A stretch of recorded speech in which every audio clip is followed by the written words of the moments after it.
Hello buddies, welcome to Twinkling Twilight. షార్ట్లో చెప్పిన పాండురంగ స్వామి temple ఇదే అనమాట. చిలకలపూడి సెంటర్లో ఇలా ఎవరిని అడిగినా చెప్తారు ఆల్మోస్ట్. బట్ సెంటర్ నుంచి ఇలా కనిపిస్తుంది. ఆ సందులోకి వెళ్తే ఇలా పాండురంగ స్వామి టెంపుల్ ఉంటుంది. ఇది చాలా ఫేమస్. అండ్ పుండరీపురం, మహారాష్ట్ర తర్వాత this was the second largest temple for Panduranga Swamy in India. And నాకు యాక్చువల్లీ ఇక్కడికి వెళ్ళే వరకు పాండురంగ స్వామి ఇలా ఉంటారు ఇది అనే హిస్టరీ ఏం తెలీదు.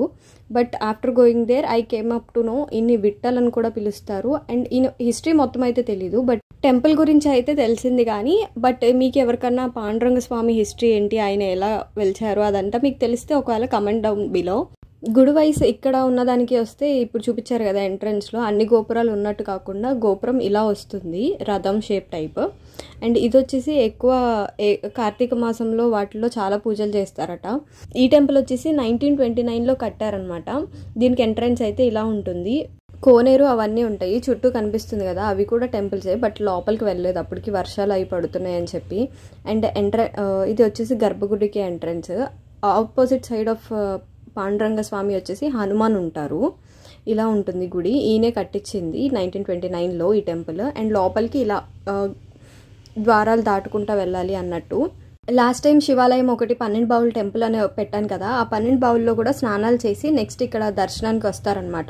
Chilakalapudi is near to Machilipatnam beach. ఇక్కడ పాండురంగ స్వామి టెంపుల్తో పాటు ఇలాగ కపుల్ ఆఫ్ టెంపుల్స్ ఉంటాయి. అందులో శివాలయం ఒకటి, హనుమాన్ టెంపుల్ ఒకటి.